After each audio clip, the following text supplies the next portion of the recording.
Hello, everyone. Good morning. Welcome back to day 2 of the Hawaii Coffee Association's first virtual conference.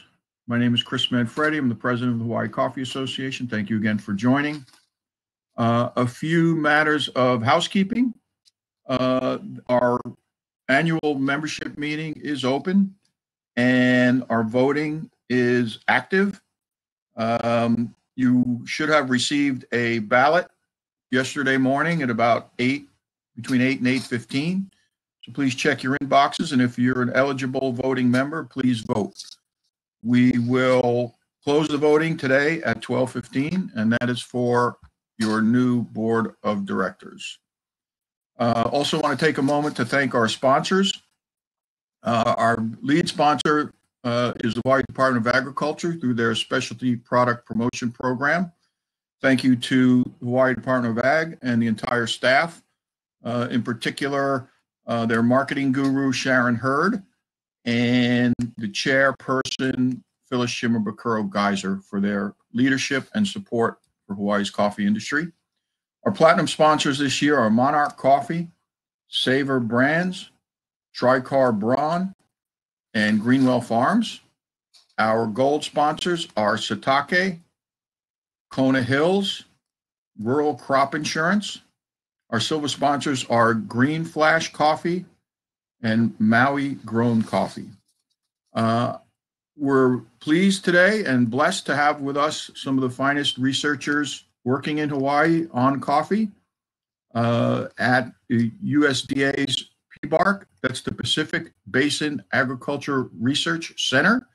And we have a panel of speakers today that include Tracy Matsumoto, Lisa Keith, and Melissa Johnson.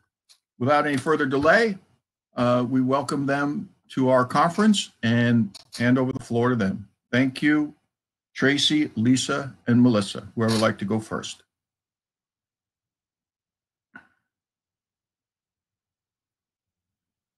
I think I'm up first, so as soon as the presentation loads, I'll get going. Thank you, Melissa. Thank you. Great. Thanks so much to HCA for inviting me this year to speak. It's the first time I've spoken at this conference, and yeah, I'm really thankful to have the invite and to be able to share just some of the research that I've been doing over the last 6 months. And before I get started, I just want to acknowledge my collaborator, Luis Aristizabal. He's been a wonderful partner in this research, and we certainly would not have the extent of the data that we have without him. He is a phenomenal workhorse, and he has surveyed so many farms and tirelessly has worked on this project with me. So I just want to give him a huge thank you.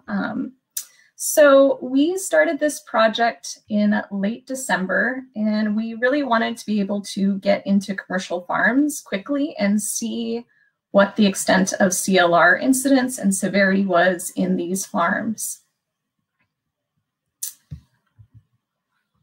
So, like I said, we started in late December and we conducted monthly assessments, and these are ongoing surveys that we're still doing.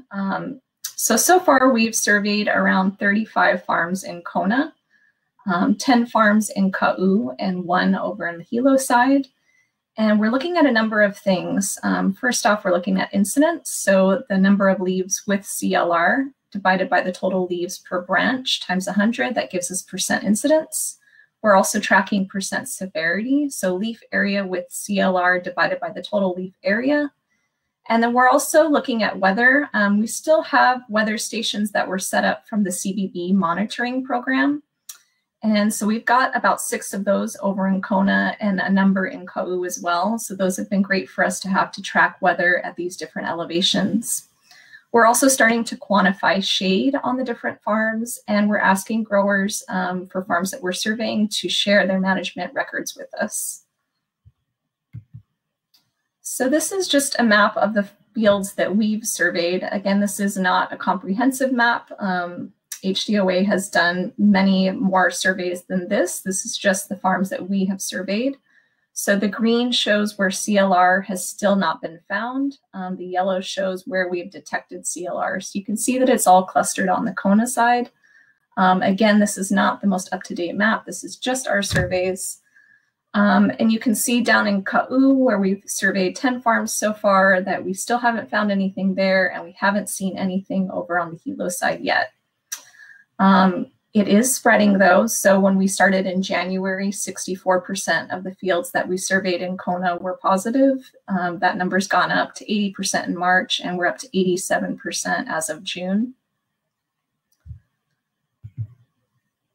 And then I just want to give you an overview of all of the 35 farms that we've surveyed so far in Kona. So that's what that top graph is. CLR incidence is on the y-axis and the month is on the x-axis. You can see that we started out actually at a pretty low average, around 3%. That went up a little bit to 5% by March, and then it dropped back down to around 3% for the last few months. The bottom graph shows kind of the 6-month average for Kona. So as of June, 8 of the farms that we have surveyed are still CLR free in Kona. 8 of the farms are between 0.1 and 1% incidence. About 10 farms are between 1 and 5%.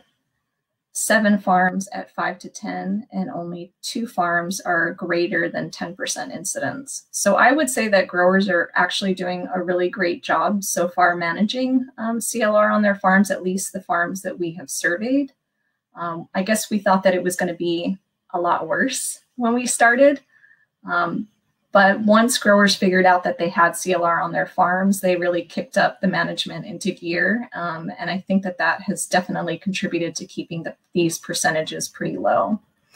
We are starting to see defoliation on lower branches at some farms, and that's what the picture on the right there is. You can't see the lesions very well, but there are a lot of CLR lesions on this plant, and definitely a lot of leaves that are still green and should still be healthy, but it looks like the CLR load was so high on the leaves that they started dropping leaves. And this was about, I would say, in late March. So this could be why we're seeing kind of that drop down in incidence between March and April.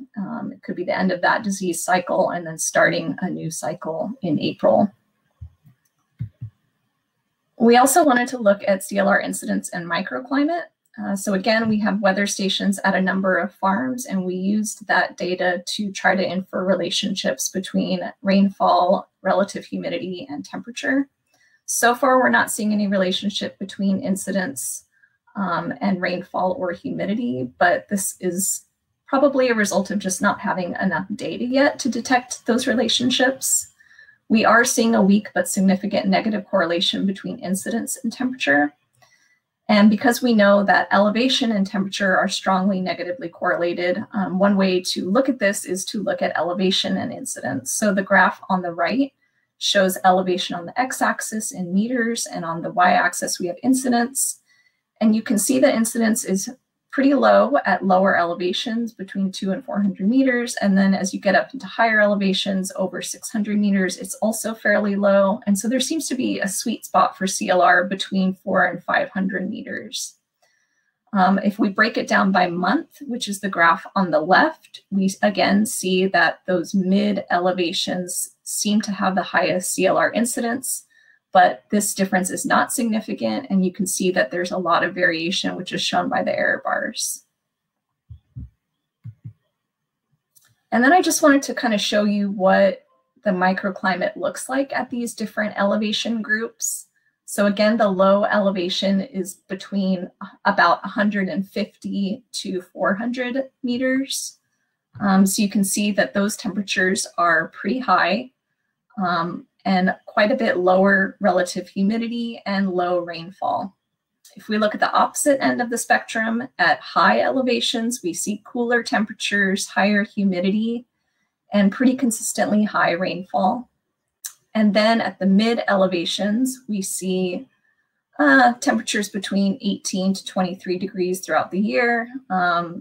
Humidity is between 80 and about 93%, and pretty high rainfall throughout the year. So again, these mid elevations seem to be pretty favorable for CLR. We also wanted to know where CLR was on the farms in terms of the distribution of CLR on a given tree and how severe the infection was. So we looked at CLR on lower branches and also at middle branches in the canopy. And what we saw was, in general, CLR was a little bit higher on the lower branches compared to branches at mid elevation, at mid height in the tree. But again, this difference was not significant, as you can see, just showing a subset of farms on the left-hand side. And again, the slightly higher incidence on the lower branches is probably has to do with shading from the upper branches on those lower branches. So those upper branches are creating a microclimate within each plant that provides a pretty nice little habitat for CLR spores to germinate. And then on the right-hand side, we're looking at severity. And what was interesting was that regardless of how high the incidence was, so on the right-hand side at farm 3, you could see incidence was pretty high, but severity was quite low. And on the left-hand side, you can see at farm 5, incidence was pretty low throughout the season so far. And again, severity was pretty low. So around 1 to 4% pretty consistently is what we're seeing, regardless of how high the incidence is. So most of the leaves that we look at are between 1 and 4%, which looks like this picture on the left-hand side, just maybe a couple spots, compared to on the right, which normally when we're surveying at a given farm, we might only see 2 or 3 leaves out of the 25 that we're looking at per site per date that are at that higher severity level. And then we wanted to look at CLR and shade. So the picture of the coffee farm there in the middle kind of shows a typical setup for a Kona coffee farm. Most of the plants are in full sun, but you do have some shade trees distributed throughout the farm. You might also have a border with a forest.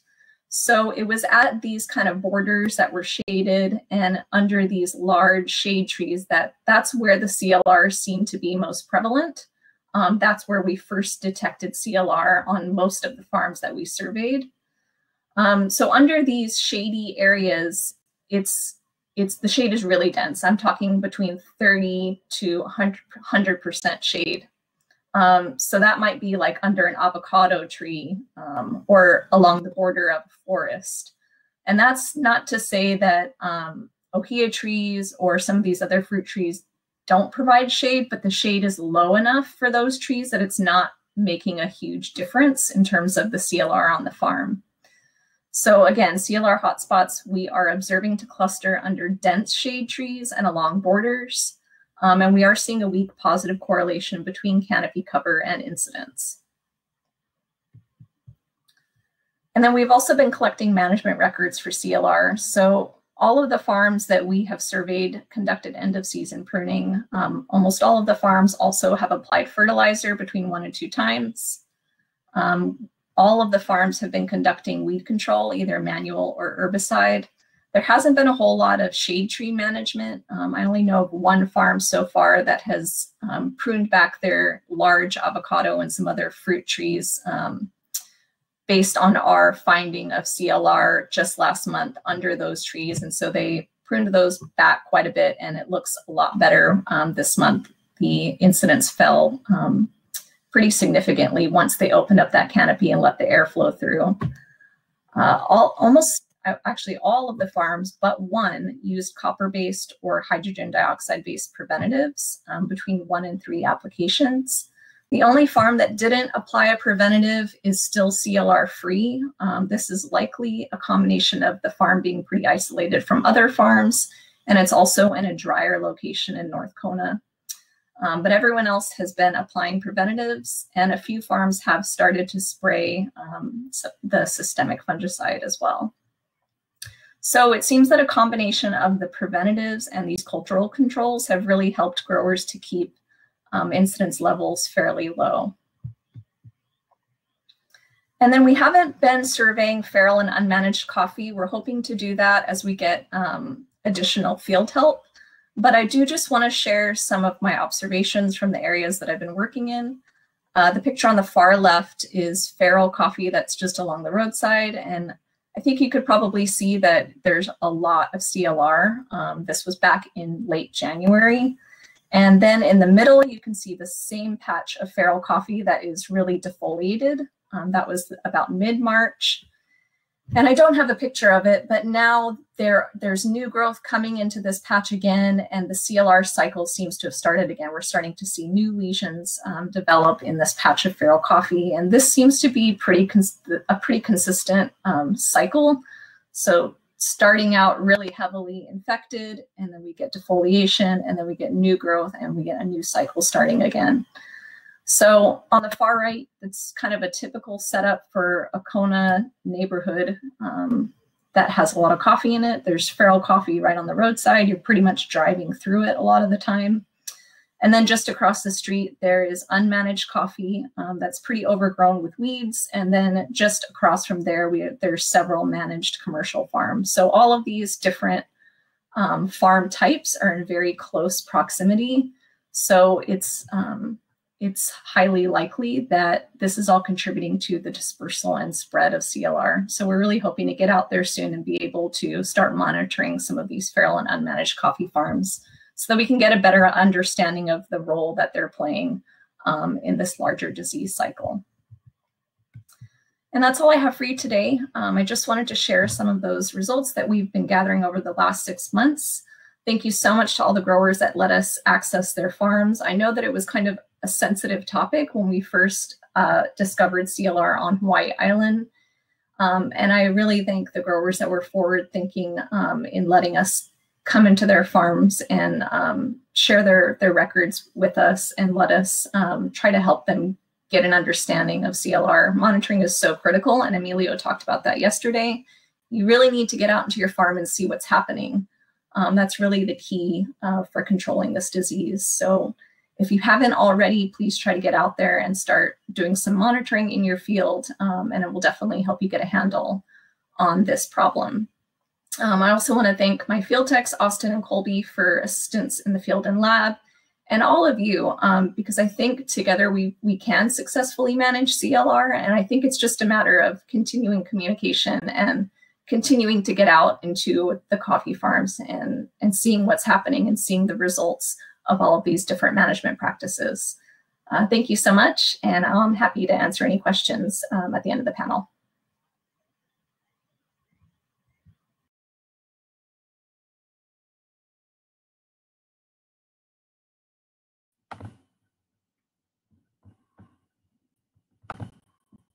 Thank you, Melissa. Well done.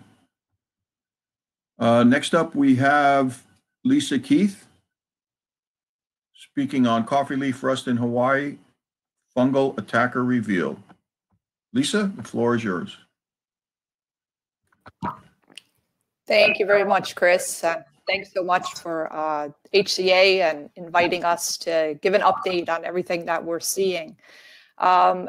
Yes, basically my plan today, although I have a lot of slides, it's a lot of pictures, really to give an up-to-date message on what we've been studying and what we've been seeing in regards to the pathogen, such as its disease cycle, some of its biology and genetics, and also some of the management options, including fungicides, varieties, and natural enemies that we've been looking at. Okay, I'd just like to thank everyone again right off the bat. Coffee leaf rust is quite the team with all agencies, universities, especially the growers and producers, and my lab people, Lionel, Ava, Karma, and field person, Pepe. Okay, so really, once the pathogen got to Hawaii, one of the first things you have to do is actually test its pathogenicity. And some of these pictures show you the types of methods that we use in the laboratory. Now, I would be, not a good plant pathologist if I didn't mention the disease triangle and how disease is actually caused in plants. Okay, you have to have the susceptible host, you have to have a pathogen, and you have to have the favorable environment. And while it seems pretty simple, it's actually a pretty complicated system. Okay, you're going to hear throughout the talk symptoms versus signs. So symptoms is how the plant responds to infection. Signs is actually the physical presence of coffee leaf rust.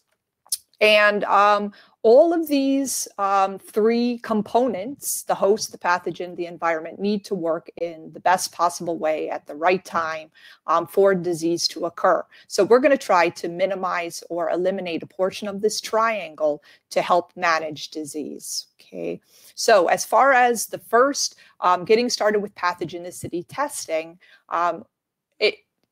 coffee leaf rust is an interesting beast, okay? You can't culture it on a plate. So every time we want to work with it in the laboratory, we actually have to go collect leaves with fresh spores and bring them back to the laboratory and work with them under very careful conditions in growth chambers, in kind of a chamber in a chamber, so they're not going to escape into our environment. Ultimately, what we do is we collect those fresh spores, we adjust the concentration, and we either brush them on or spray them on to healthy leaves. And with the growth chamber, it's kind of the optimum environmental conditions for coffee leaf rust. The plants, inoculated plants, are actually placed in the chamber for 2 days in the dark because coffee leaf rust likes the dark to germinate. Then it's transferred to mimic pretty much what's going on outside, and we'll observe the symptoms and signs over time. And as you can see, some of these pictures, as the disease develops, what the symptoms look like very early when the spores start to develop, and then as the symptoms spread. Okay, to actually prove pathogenicity, that coffee leaf rust is in fact here, which we know, we re-isolate the spores from those infected plants and look at them under the microscope and ID them using molecular techniques. Like I mentioned, it can't be cultured, so every time we do experiments, we have to collect new spores. Now, infections are occurring through stomates on the bottom of the leaves. That's why you'll see the sporulation back out on the bottom. Dark is important, the high humidity is important, and the optimum temperature is important. Okay, so what have we learned about some of this biology and development of coffee leaf rust in Hawaii? Okay, so some of the first symptoms and signs under these optimum conditions with a very susceptible variety typica took about 21 days. So very similar to what is stated in the literature. About 3 weeks from inoculation to the initial symptoms and signs. The lesion size, so these spots start to develop and produce more spores and actually get to that stage of a brown necrotic center in about 35 days. And we notice then with the increase in severity, infected leaves are falling off at approximately 70 days. And this has been repeated multiple times. And so these are the general trends. Okay, early on too, we really needed to decipher the beginning stages of Cercospora spot from coffee leaf rust. And I'm sure many of you have seen these pictures. Some of these visual aids for early detection is where do the spots occur? Are they on leaf veins or not? And is there any necrotic spot that you can see early on? Okay. Now, we're still crunching numbers with our data. But as far as the stage of infection and how environment actually affects the spore viability, as the spots are producing spores, they look very orange, yellow, and then they start to look like they dry out, especially after a number of weeks on the leaves. But the spores are actually still active and capable of causing new disease if it were to get to healthy leaves and start the infection again. So on the right graph, what I decided to do, actually, every time we went to the conicide to get fresh leaves with new spores, I just plotted out that the percent germination. So we would go after the healthiest looking spores on leaves, but you can see that there's definite variability in how many spores germinate. So out of 100, it ranges from that 40 to 60%. And it can be influenced, again, by when it was collected. We always try to go after leaves that were not sprayed. So you can see that there's variability. But it's great to think, okay, not 100% germinate at any one time, although a lot of spores are produced. So what we've learned is that lesions can develop anywhere on the leaf. And the first spots where, you know, we're always hearing, oh, it's the lowest part of the canopy. Well, right now we're in the initial stages of the epidemic, and lots of the spores first enter by the wind. So we found that the first spots can actually appear anywhere in the leaf canopy. You do start to see multiple infections. So that's variable sizes of these spore spots on that first picture of the leaf. We did some experiments. The super young, even cotyledon material of Typica can become infected. And Melissa just mentioned, you know, this rapid cycle that's happening with wild coffee. And these are pictures, rapid defoliation, but regrowth is observing and may serve ultimately as an infection source for new farms to become infected. Okay, so as far as characterization, we have received samples from every location in the state, have done some basic molecular identification, looking at various genes. And as of this moment, all of the Hawaii isolates are identical. Okay, we're also working with Dr. Aim at Purdue. She's doing a lot of genotyping and molecular analysis and suspects where the spores have come from. But definitely indicating a single introduction that has rapidly spread due to this windborne nature of the spores. We're also working with folks in Portugal to identify the race. Spores have been received by Dr. Varzea and his team, and hopefully within about a couple of months, we'll know precisely what race we have here. Okay, I have mentioned before this early detection. Well, how can we pick it up before we actually see it on the leaves? We use these spore samplers. We looked back at an old project and samplers that we've been collecting on Maui and Molokai, and after improving a test, we were able to pick up spores on two collected samples in Hanaula, Maui, prior to actually the visualization of the infection. So this is a sensitive technique, but I'm going to mention that if you look at things that are traveling through the air, there are a lot of things that could confuse you. But in this case, the red box, that is coffee leaf rust spores precisely. These others are actually a bunch of fern spores and other things. So a sensitive, accurate detection for positive identification is key. Okay, we've been doing a lot of laboratory testing and some fungicide field testing. Just to quickly go over some of our findings with that. Again, we would collect new spores, make a solution, actually mix it with a solution of the fungicide for a certain period of time, plate it out, and look for germination. And so we look at hundreds of spores to calculate the germination. The top left shows you spores, the kind of the round spores with germ tubes extending. The top right shows that we can use a dye to actually let it go a certain period of time and stop growth. The arrows pointing to the germ tube of spores that have germinated.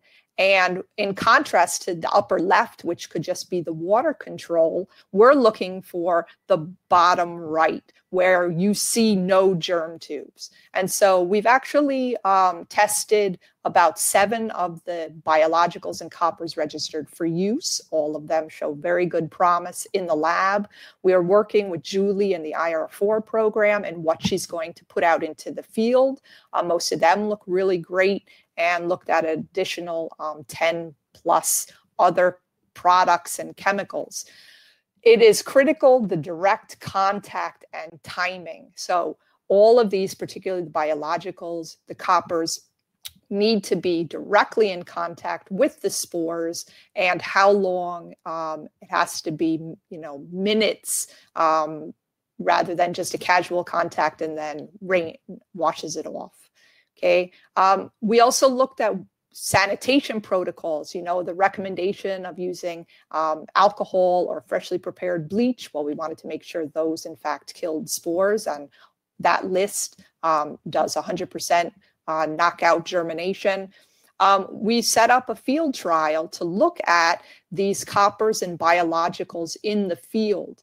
And take-home message, really, which is kind of echoing what Melissa is saying, is that spraying definitely is keeping incidence and severity to a minimum, which is great. So it's not so much what you apply, it's how you apply it and when you apply it. Okay. We're trying to do a lot of variety testing. We know that we have the very susceptible typica. Most of what is grown here large scale is susceptible. And so we had to develop our techniques, which some of the pictures you're seeing, and also then to get our hands on potentially tolerant or resistant germplasm to screen. Okay, so just to give you some examples, this is a leaf disc assay. So this is one of the quickest methods to initially screen for resistance. The top actually shows typica, and this bottom left picture shows when you inoculate Obata leaf discs in the exact same manner. So now you're making the comparison of the susceptible to the resistant. In the laboratory, you can see that the spores are developing on typica and they're not on Obata. We've also then done these head-to-head comparisons with Tupi and Obata in the plants as soon as they're large enough to actually work with in the growth chamber at various stages, either in dibble tubes or in 6-inch pots. And we were also given some material, actually, thank you, Tom Greenwell, some very large potted Tupi and Obata, and we decided to put them in the fields that were heavily infested in small areas, almost directly in contact, leaf to leaf, figuring if they're going to get infected, they're going to be infected where we place them. And after a number of weeks, we noticed some of these spots developing. So I just wanted to mention that because walking from afar, it was like, oh my gosh, we see these small spots. Well, now at this stage of infection, that's that confusion. Could it be coffee leaf rust? Could it be Cercospora? And as we got closer, I sensed that it's probably neither. So we took samples back to the laboratory, actually did a number of assays and molecular identification, looking under the scope at what we could see. And we believe that this is actually under high pressure, disease pressure, more of a resistance response of the plant. So again, not coffee leaf rust symptoms, not Cercospora symptoms, but actually the defense, these localized response that the plants are responding to coffee leaf rust infection. Okay, I'm going to kind of finish up then with the last topic we're really interested in and looking at, natural enemies of coffee leaf rust. Sometimes you're going to look at your leaves, and this is what this picture is showing, and you're thinking, wow, I definitely see yellow, but I see some white powdery substance on it. What could that be? Well, there are a number of natural enemies, including some insects, but we're focusing on fungi called mycoparasites that actually attack and kill the spores of coffee leaf rust. Now, very interesting that right away we are seeing examples of these in our fields. So I heard Puerto Rico, it took months and months before they saw mycoparasites attacking their coffee leaf rust. For us, within essentially a month, we started to see this and culture it. These are the pictures you're looking at, and isolate it on plates and actually identify it and start to work with it to see their potential in helping with management. So I'm going to summarize. Obviously, we're all in it to combat coffee leaf rust in Hawaii. The ultimate goal being reducing the % incidence and severity. And you heard it with Emilio's presentation. You've heard it with Melissa. I'm sure you'll hear it again. Plant health and soil health is critical. So improving it and maintaining it helps fight the battle. You regularly want to scout for symptoms with early and accurate detection. Good weed control and pruning can be key. You want to practice good hygiene and sanitation. You want to enter farms clean and you want to leave farms clean. Now, we need to manage as a continuous epidemic. The pathogen is here and it's really going to be here to stay, but it can be managed. We're helping develop short and long-term strategies. I'll mention that there is no silver bullet. You can't just spray a systemic and eliminate the disease. We'll have to use an integrated approach, but I thought I would end on this. Although it looks like coffee leaf rust incidence and severity on this leaf is pretty high, you'll notice that white powdery substance means a mycoparasite is actually helping kill some of those coffee leaf rust spores. So thank you very much. And I too will be around for questions at the end. Thank you.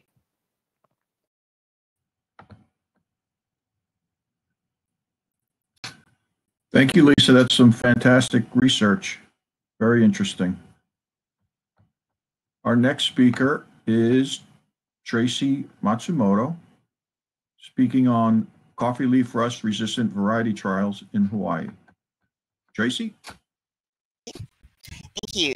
So thank you again for HCA for this invitation to share some of our research today. And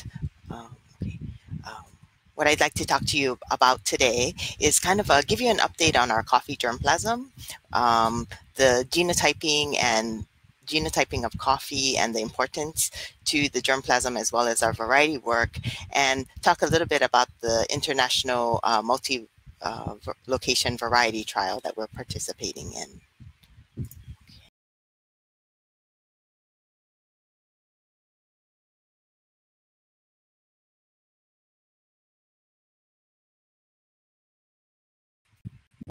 Sorry about that. I think I pressed the wrong button to forward my slides. Okay. So just to give you an overview of the National Plant Germplasm System on coffee, what we're doing right now is we're kind of working with our colleagues in ARS in Bettsville, Dr. Daoping Zhang, and we're genotyping all of the coffee systems around the world to properly identify. So our mission is to collect, preserve, maintain, characterize, and distribute material. And so the genotyping is important to make sure that we are distributing the correct material to researchers throughout the world. We are going to be importing and quarantining the new germplasm at ARS in Hilo, where we will be the primary location for the United States coffee collection. We will also have a backup location in Mayagüez, Puerto Rico, and we also have researchers in ARS Fort Collins looking at long-term storage of this important coffee germplasm as well. So while we're doing the genotyping, what we're also doing is transferring a lot of the materials from HARC to Hilo. And so what we're doing is we're kind of concentrating on the material that we can get most easily and readily. And so we've collected plants from HARC, the University of Hawaii, and Growers Fields to send to Daoping for genotyping. And so this genotyping will confirm the material that we are receiving. The material that we are first concentrating on from HARC are the materials that can be propagated by seeds. And so these coffee branches are bagged before flowering, the cherry is collected, and the seeds are sent to us in Hilo. And here you can see some of the seeds that have been germinated in our greenhouse. And so when we talk about the genotyping, there are many different methods for genotyping. And so just to give you a little bit of background of the materials that we're using is we're using a SNP for short, which is a single nucleotide polymorphism.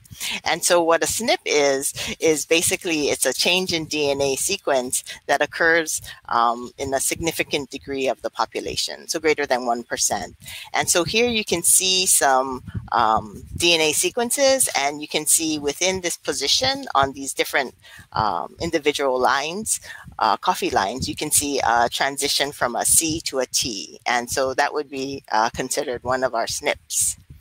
And so Dalpeng has actually characterized the complete collection at HCA, which is the International Coffee Collection. And he has put those into 5 different groups, including the Typica Bourbons, the East African varieties, Ethiopian varieties and wild germplasm, introgress varieties, and the Canephora lines.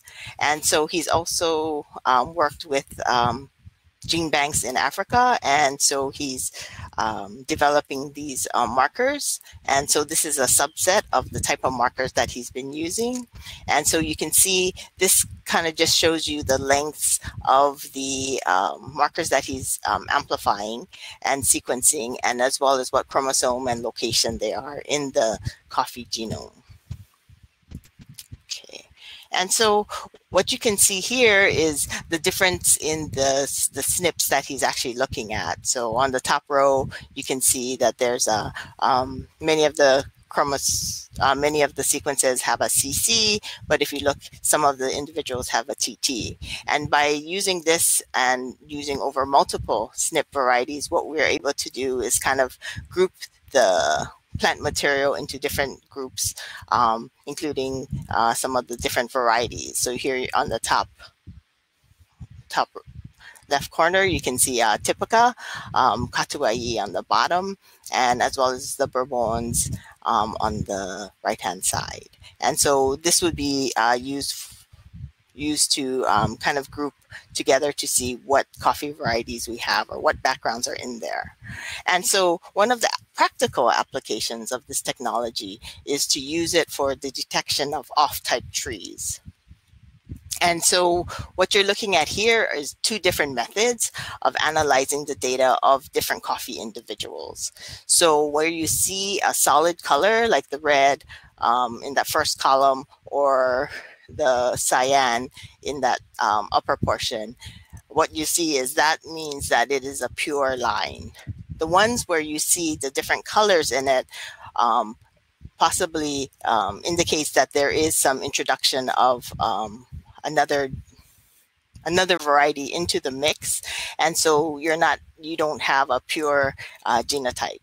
And so the importance for us for this is that this can often happen in open pollinated seed production, and when we're dealing with coffee leaf rust, because it is a multi-gene trait, we don't want to make sure that we are not diluting that out. Okay. So what's next for Dalpeng's studies is the potential downstream applications of his work is for plant nursery accreditation or variety certification. We can look at product traceability and authentication, as well as looking at breeders' rights or IP protection. He is expanding his genotyping to include the full range of Arabica varieties from the different collections around the world. And from this, what he'll be able to do is identify which ones will be important to capture the diversity in our collection, as well as what is the core collection that will be put in Mayaguez. It's also important for developing diagnostic markers for mutation detection, kind of understanding coffee crosses, as well as looking at different mating systems or different adaptations to different environments. Okay, and so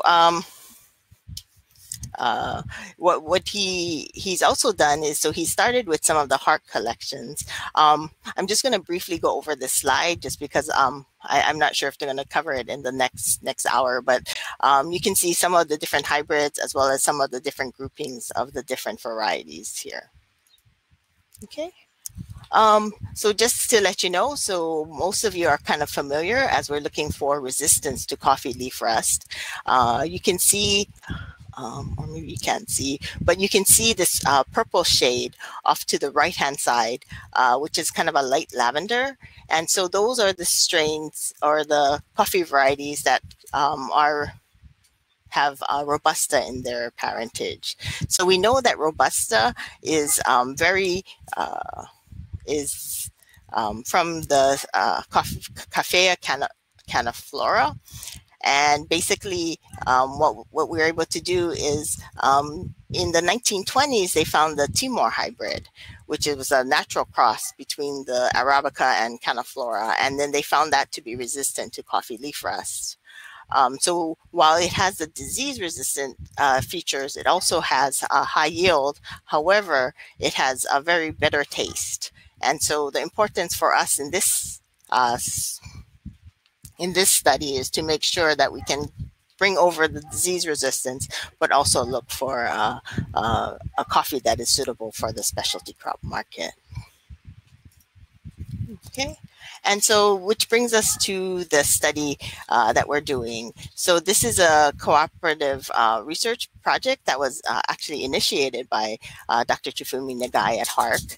And so we're participating in the World Coffee Research International Multi-Location Variety Trials. And so here you can see a map of the different countries that are participating. So if the countries that are participating in the trials don't have the seed names below it, but the country names with the ones below it will indicate the varieties that they're doing. So basically, World Coffee Research, when they were first established in 2012, this was their first priority in establishing this multi-location trial. And so they got the 31 top performing coffees from the 11 suppliers around the world. And so what they did is initiated most of these trials in 2016. And so in about, I guess right about that time is when the project was kind of initiated by Dr. Nagai. And so we had worked with HCA and specifically Kauai Coffee to test these materials. So we initially started or proposed this experiment in 2017. However, we did get a little bit of delays due to unavailability of coffee plants and timing the permitting process and everything together. The plants were scheduled to arrive, but were slightly delayed to the pandemic. And so, but the plants finally did arrive on September 4th, 2020. And then, however, we all know that coffee leaf rust was found in Maui at the end of October 2020. So they are in a 1-year quarantine that we petitioned to get shortened so that we could start propagating these lines. And so the petition was granted to propagate these lines in quarantine on March 23rd of this year. And so we are in the process of multiplying these lines for field trials. Okay. Oops. Okay, so these are the actual varieties that we have in our field trials. And so because they just picked the 31 top performing cultivars, we do have about 9 that are listed as susceptible, as well as the 21 that have some degree of tolerance or resistance, as indicated by the World Coffee Research Variety Trial. So these are the ones that we will be testing. And I don't know if you're familiar with the World Coffee Varieties information, but this is there is a link that you can go to online where you can search for different varieties, as well as they have a PDF that you can download that kind of describes many of the varieties. And so it would actually give you the cupping quality, the yield, as well as the bean size. And it also gives you some of the information, a little bit background on how the material was made. And so there is a combination of some varieties that can be propagated by seeds. However, there are some varieties that are actual hybrids, which would need to be propagated clonally, probably through tissue culture. So I would point you, if you have more questions about some of the varieties, this is a very useful handbook to have. Okay, and so basically the question that we're asking now is, we know how they perform in some parts of the world, but we would like to see how they perform in Hawaii's climates, because as as Melissa had mentioned, we do have many microclimates in the Hawaiian Islands. And so we are doing the full trials in the different islands, coffee growing regions in Hawaii. Below is listed some of the data that we're taking. And so part of the data that we're taking is material that is required of all the different all the different countries are taking, so that we have a uniform comparison. But in addition to that, we are also looking at some of the phenotypic data that would be important for Hawaii. Most importantly, we would also be looking at the cupping quality of each of the varieties, just to make sure that the cupping quality meets the Hawaii specialty crop market. And so these trials will be going on, and hopefully we'll be able to give you some results soon. So while we're putting these trials together and propagating the material, in the meantime, we're also negotiating with the breeders of the coffee varieties in that are in this trial. And so Rural Coffee Research has been very, very supportive and very, very helpful. And so they provided us with the contact information for all of these growers. And so, or the breeders, I'm sorry. And so we have been in contact with the breeders to see if they can give us the rights to, in case people wanted to start propagating this material a little bit earlier. And so that's kind of going on in progress. In also, what we're also doing is we're also investigating other potential varieties for Hawaii and looking at other methods to bring it in. And then we're looking at the importation through USDA APHIS controlled import permit. And so this is kind of complementary to the work that you'll probably hear from Tyler and Kimo in the next presentation for today. But what we're focusing on is we're focusing more on the smaller importation, so that we can bring in varieties in maybe the hundreds versus the thousands. And then what we're going to do is put these into different variety trials. And hopefully by getting the breeders' rights signed off on most of these varieties, what we can do is hopefully try to do smaller trials as well. So that growers who might not have the large acreage to do the large variety trial could also be able to test some of the varieties in their farm to see how that will be suitable for their farm. Okay. With that, I'd like to acknowledge our collaborator. I can't thank Dr. Chifumi Nagai enough for her mentorship and her forward thinking in preparing the coffee industry for preparing for coffee leaf rust, as well as some of the other diseases, and also Mingling Wong and Sayaka for actually helping us with the transfer of the material to us. Rural Coffee Research has been very, very supportive in helping us contact the growers, find different resources into bringing the materials in. In addition, we have Dr. Daoping Zhang, who's been doing a lot of our genotyping, as well as Ricardo and Tomas, who are going to be our backup location. And I also have to thank our Coffee Strategic Plan Variety Committee, which includes Dr. Nagai, Noel, Arita, Luis Arizabal, and Andros Barak Montes, Miguel Meza, as well as, and then also thank Arturo Correa for providing us with some other contacts for some different varieties as well. Okay. With that, it takes, like as Lisa said, it takes a whole crew to do this together. So I just want to give special thanks to Donna, who's been taking care of our plants in tissue culture, as well as the germplasm crew and staff who are putting together all of our materials for the germplasm. And with that, I'd ask if anybody has any questions. Thank you, Tracy. Yes, we have a few questions and we have a few minutes. We'll try and get through these as quickly as possible. If everyone can activate your camera. Starting with Peter. Melissa showed CLR incidence as variable. Will you be inoculating plants with CLR in the field or doing lab bioassays for resistance? I think you covered that. Yeah, I think that's more in Tracy and Lisa's wheelhouse. So if they want to comment further on that, I'll hand that over to them. We'll do both.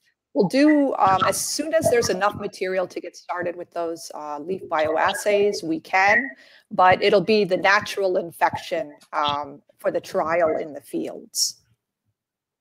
Okay, question from Miles. I think I can take this one. Will there be a coffee seed bank established where farmers can purchase seeds when planting and replanting? That's what we're trying to get to, Miles. But there's an issue with whether you're planting from seed or if you're using germplasm relating to the generation of plant, so that it doesn't separate out in a future generation. I think I said that right in a layman's terms. From Robert, we have mycoparasites, very interesting. Is there a possible downside to them, and can they be introduced intentionally to a farm? Microparasites.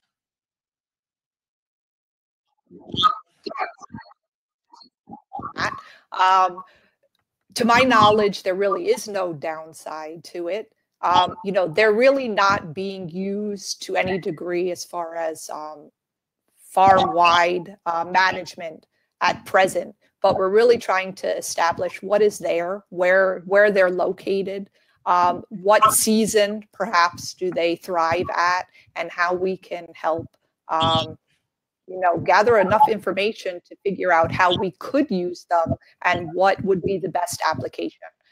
Perhaps to help with sanitation is an initial thought. But there's a lot of work to be done, but at least it looks very promising. So stay tuned. Okay, from Nathan. I'll just add to that. Sorry, I'll just add to that real quickly too.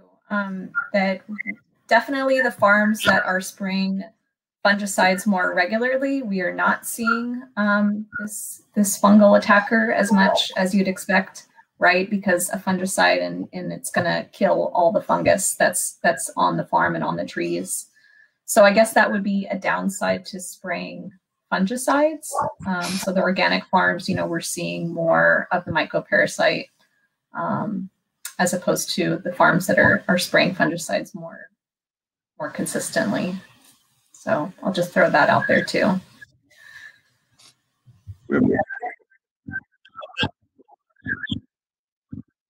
At this moment, don't wait and let mycoparasites try to take over, right? Yeah.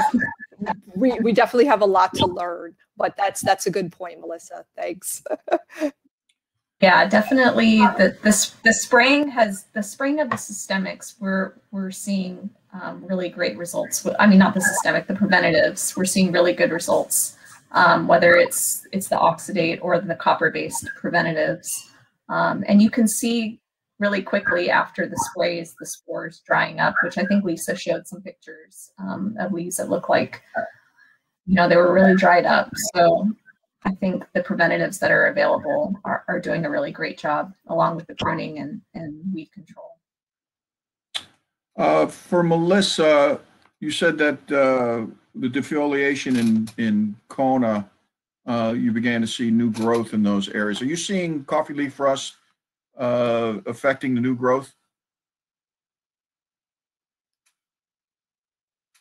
Yeah, we are starting to see it come back in. It was a span maybe of a few weeks before it looked like there were lesions starting to develop again, but that is certainly the case. It doesn't seem to not develop on the younger leaves, and I think I showed a picture too of it even developing on very young plants that are on the ground, which is a common thing that I've seen in a lot of commercial farms that I've been trying to alert growers to, not only pruning the trees back, but also paying attention to what's on the ground, not just the weeds, but the smaller coffee plants that come up.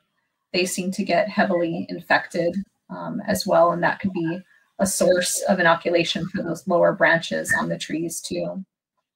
So yeah, it seems that the CLR can move in pretty quickly once the plants start putting leaves back on again.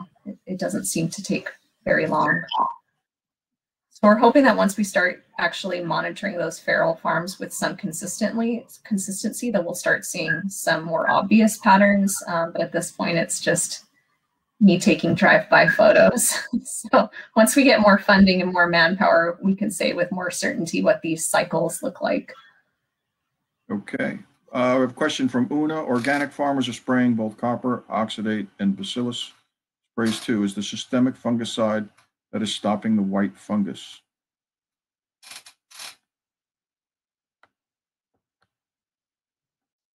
Actuality, copper, well, oxidate's going to essentially knock out pretty much everything growing on the leaf surface. Copper, being the fungicide, will affect the mycoparasites. And bacillus spray. So you are spraying a microorganism, and to be honest, I'm not quite sure how that would, serve as potential competition.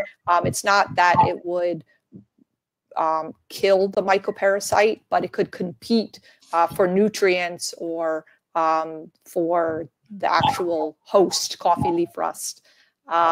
Definitely a systemic will. That's the challenge with the fungicides. But I guess I would like to reiterate that we don't know enough, and the mycoparasites are not naturally widespread, and there's no capacity at the moment to really increase production naturally of them. So definitely keep up the excellent management of the coppers and the biologicals currently registered for use. Okay, we'll take one more from Sharon. Could you talk a little bit about the use of alcohol compared to other products? It's me, since I mentioned alcohols. So in regards to alcohol, for sanitation purposes, so typically a variety of ethanol or isopropanol or freshly prepared bleach is what is used to clean tools, to clean shoes, things like that. So that's where we did our testing to make sure just the typical chemicals used for management would be effective and appropriate for use. Alcohol will kill microorganisms, but you also have to, just like any other product you use, have to read the label specifically. So widespread use, spraying alcohol on plants, I'm sure there's negatives to that, and it's not quite following what its intended use is. Okay, I think we're about done here. I just want to say big mahalo to the three presenters and the entire staff at PBARC, as well as USDA, all the folks who work hard in Washington, D.C. to fund these people. Today's talk is evidence that we have some of the finest researchers in the world working on coffee right here in Hawaii, and we certainly appreciate them. They've been very, very helpful, very responsive. As I said yesterday, we're hosting weekly calls. PBARC and USDA have been constant participants and very welcome contributors to those calls, so that our response is timely, coordinated, and efficient. And we thank you for sharing your time and your expertise today and every day. So with that, we'll say aloha and mahalo. And to the members, please remember to vote. We'll close the voting at 12:15. Mahalo to our lead sponsor, Hawaii Department of Ag. Aloha. Thanks, everyone.